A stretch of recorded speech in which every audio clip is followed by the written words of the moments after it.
만약 우리 친정에서 남편이 사업할 때 해준 돈이 있어요. 근데 그거 이혼할 때 친정 부모님이 돌려받을 수 있을까요? 그쵸. 그거 정산 받고 싶잖아요. 그거를 돌려받으시려면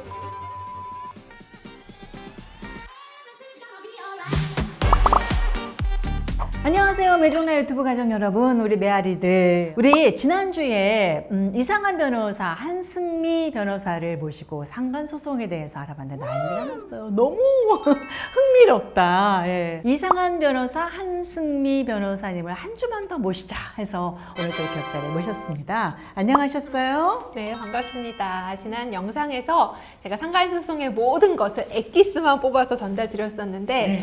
상간소송을 대충 하다가 패소하지도 말고 억울하게 또 상간소송 당하지도 않으실 수 있는 비법들을 알게 되셨죠? 자, 그래서 오늘은 또 돈 문제, 재산 문제로 이혼에서 벌어질 수 있는 일, 그런 얘기를 좀 들어볼까 합니다. 이혼 안 하면 물론 가장 좋겠지만 어쩔 수 없이 할 수밖에 없는 상황이라면은 똘똘하게 잘해야 되잖아요. 근데 사실 이혼 못하는 가장 큰 이유 하나가 뭐 아이들 문제도 있지만 경제적인 문제 때문이 아닐까 싶어요.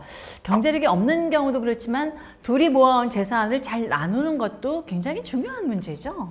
그럼요. 사실 이혼 소송에서 가장 결론적으로는 많은 분들이 다툼의 핵심 포인트는 경제적인 부분이에요. 결국 이것도 민사소송의 일종이기 때문에 돈을 더 많이 받고 싶고 내 거는 덜 뺏기고 싶은 게 소송의 핵심일 수 있는데, 예전에 이제 우리 부모님 세대들에서는 남편 외벌이인 경우가 되게 많았고, 그렇죠. 그때는 이제 돈 버는 남편들이 막 유세 부리면서 자기 마음에 안 들면 뭐 생활비 막 끊어버리고 그거 가지고선 갑질하는 것 때문에 많이들 힘들어 하셨는데, 경제적인 주도 칼자루를 남편이 잡고 있었어요. 그렇죠. 본인이 월급 벌어온 거 가지고 먹여 살린다고 생각을 했었으니까.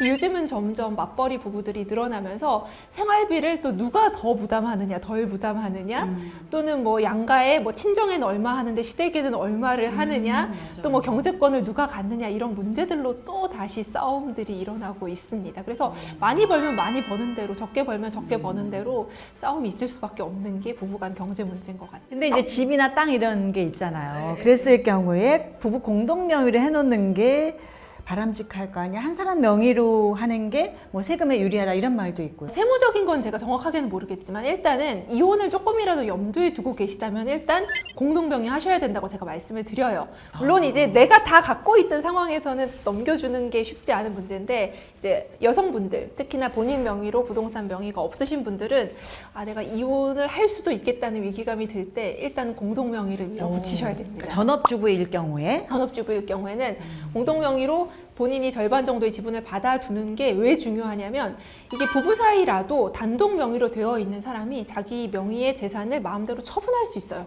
예컨대 남편 명의로 되어 있는 집에 부부가 같이 살고 있으면 남편이 거기서 담보대출 혼자 받을 수 있고, 팔 그리고 수도 있고, 내일은 그죠? 팔아버릴 수도 있어요. 그래서 그걸 현금화 시켜버리면 막상 이혼하게 됐을 때 그걸 뺏어오기가 쉽지가 않죠. 재산이 없어지는 경우들이 있거든요. 그래서 공동명의는 꼭 하시는 것이 좋습니다. 자, 그럼 저희 부모님 혹은 남편 부모님이 주신 유형, 무형의 재산들이 있잖아요. 돌아가시면 뭐 유산도 있을 수 있고. 그런 것들은 또 어떻게 처리가 되는 건가요?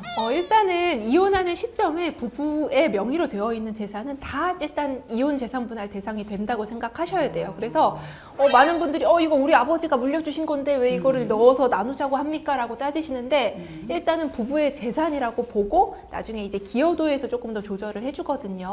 그렇지만 뭐 지난달에 우리 아버님 돌아가셨고 이번 달에 이혼 소송을 하게 되면 지난달에 상속받은 부동산은 제외될 수는 있어요. 임박해서 받은 거는 제외될 수 있지만 대부분은 들어간다라고 생각하시면 될 것 같아요. 만약에 시댁에서 집을 사줬어요. 네. 그랬는데 나중에 뭐 세월이 흐른 다음에 이혼을 해요. 그럼 시댁에서 사준 그 집도 나누는 건가요? 당연히 나누죠. 그 세월이 흐르는 기간이 뭐 5년, 10년, 20년 이렇게 되면 당연히 이건 부부의 자산으로 포함이 되는 거예요. 남편 혼자 외벌이 하는 경우에 혹은 뭐 반대의 경우 한 사람은 그냥 받아 쓸 수밖에 없잖아요. 각자의 역할이 좀 다른 거니까. 그런 경우는 만일의 사태에 대비해서 어떤 뭐 증거 같은 거를 좀 남겨놔야 되는 건가요? 그쵸. 이혼을 할 때는 결국 증거 싸움이니까 다들 변호사님 전 증거가 없습니다 하시지만은, 만약에 사태를 대비하는 증거를 준비한다면 전업맘, 전업 대디들도 요즘 좀 있잖아요. 그러니까 본인들이 그 가사노동 한 거에 대한 증거를 좀 남겨두시면 좋아요. 예컨대 뭐 집안 대소사 같은 거 챙기고 그때 배우자가 고마워 또는 뭐 시부모님이랑 이렇게 카톡 같은 거 한 거에 우리 며느리 고맙다거나 그리고 또 뭐 같이 제사상 모셨던 뭐 사진을 찍는다든가 그런 가족들 간의 모든 소통의 내용들을 좀 담아두시면 나중에 남편이 너 아무것도 한 거 없잖아 할 때 뭐라도 판사님한테 좀 보여드릴 수 있는 증거가 있으면 근데 도움이 그런 거를 됩니다. 평상시 어떻게 남겨놔요? 어렵죠. 그냥 SNS에 뭐 남기는 게 그게 다 아닐까요? 그냥? SNS라도 하면 다행이죠. 그래서 그런 것들 다 캡처해가지고 법원에 제출되는 증거거든요. 그래서 증거가 뭐 특별한 건 아니고 그동안에 어떻게 살아왔는지를 우리 이혼 판사님이 보실 수 있게 제출할 수 있는 뭐가 됐든 준비되어 있으면 좋습니다. 근데 결혼 생활 중에 나는 엄청 아끼고 절약을 하고 재테크를 했는데 남편은 세상 편하게 그냥 펑펑 자기 쓰고 싶은 거 다 쓰고 살았다. 그러면 좀 억울할 것 같은데 이혼할 때 그러면 재산 분할을 그 아끼고 산 사람이 더 가져갈 수 있는 거 아닐까요? 그렇게들 다들 생각하셔가지고 이제 이혼 상담을 오시면 변호사님 와이프는 그동안 사고 싶은 거 다 샀는데 왜 5대5입니까? 라고 그렇게 하세요. 근데 이혼 재산 분할은 약간 좀 뭉퉁하게 나눠요. 그래서 이혼할 때 재산 분할 반반이라는 말이 괜히 나온 게 아니기 때문에 너무 아등바등 아끼면서 사시지 말라고 제가 많은 분들한테 말씀을 드리고 실제로 뭐 모든 사건에서 5대5로 재산 분할을 하지는 않지만 또 내가 아무리 아끼고 애쓰고 노력해서 재산을 읽었어도 이혼할 때 일정 비율은 아무것도 안 한 것 같은 우리 배우자한테 나눠줘야 되거든요. 그게 반이에요? 반에 육박할 수도 있어요.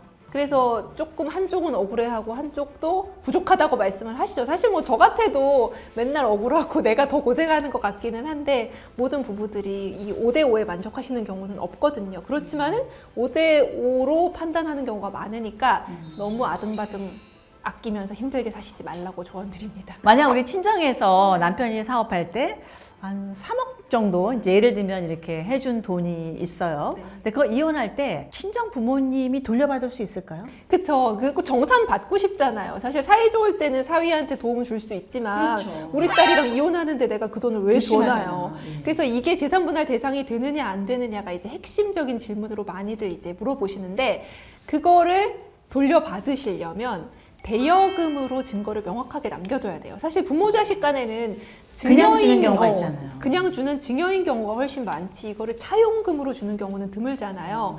근데 이제 부모님들이 요즘은 약으셔서 혹시라도 얘네가 헤어질 수 있으니까 빌려주는 걸로 차용증. 해두겠다. 그래서 차용증을 일단 쓰시고 차용증 쓰는 건 쉬워요. 사실 이건 나중에 써도 되거든요. 이혼할 때 이혼 소송할 때 써도 누가 알겠어요. 근데 이자 납부 내역이 있어야 돼요. 근데 이자 납부 내역은 미리 만들어 두지 않으면 한꺼번에 만들 수는 없잖아요. 다달이 그거의 금리에 요즘 금리 시세에 맞춰서 한 1년에 3% 정도는 이자로 들여놓는 것이 나중에 이걸 차용금으로 인정받아서 우리 부모님한테 오롯이 갚아드릴 수 있는 돈으로 뺄 수 있어요. 친정 부모님이 좀 어려워서 매달 용돈을 이제 남편 몰래 드리고 싶다 이런 분들도 꽤 계시거든요. 그리고 아니면 뭐 동생 생활비를 좀 대주고 싶다 이런 생각을 하시는 분들인데 이런 게 나중에 이혼 재산 분할에도 어떤 영향이 있을까요? 영향이 있어요. 사실 사이 좋을 때 뭐 남편이 준 생활비에서 일정 부분 계속 친정으로 보내는 거 아무도 알 길이 없잖아요. 근데 이혼 소송을 하게 되면 가장 충격적인 게 서로의 계좌 내역을 다 오픈하게 돼요. 혼인 기간이 뭐 5년이면 5년치를 전부 다 열어볼 수 있거든요.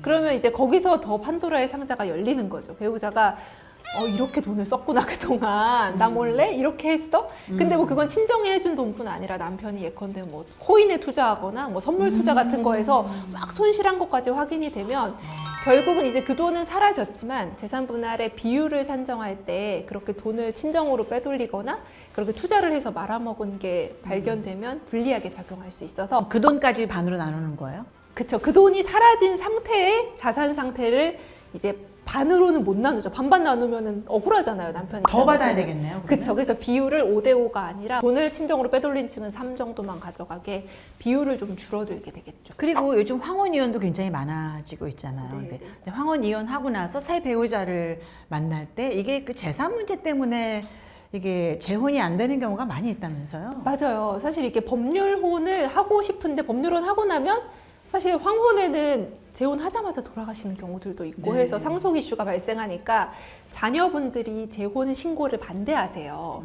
그래서 그냥 뭐 사실 거면 두 분 사셔라. 연애만 해라. 연애만 해라. 근데 연애만 하면 좋은데 또 겸물생심이라고 여자 입장에서 자기가, 그렇지 여자 않죠. 입장에서는 그래도 왜 법률은 안 해주냐, 내가 그러면 그렇게 못 믿었냐라고 생각해서 서로 갈등을 겪다가 신고가 되는 경우도 있고 또 그냥 자녀들의 반대로 그냥 정말 살기만 하는 경우들도 있어요. 근데 또 여자분도 딱한 게 나이 들면 부양이 필요하고 또 아프기도 하잖아요. 네, 남편이. 돈이 필요하죠. 그렇죠. 근데 그 남편을 위해서 봉사는 봉사대로 하는데 재산 상속 하나도 못 받고 또 이런 또 억울한 억울하기도 경우가 하고. 발생할 수가 있어서 참 복잡해요. 그럼 만약에 그럴 때 자신 몰래 남편이 그 새로 재혼한 여자분한테 뭐 5억을 떼줬다 미리. 그러면 돌아가셨을 때 그 법적인 문제는 어떻게 되는 거예요? 이게 뭐 생전에 어떻게 보면 법률은 배우지 않은 사람한테 증여를 한 문제가 되기 때문에 뭐 전체 상속 재산이 얼마냐에 따라서 그 돈을 되찾아올 수도 있고 그냥 다 그분한테 오롯이 드리는 게 될 수도 있는데 그거는 액수에 따라서 그리고 재산 규모에 따라 조금 다르게 판단할 수 있어요.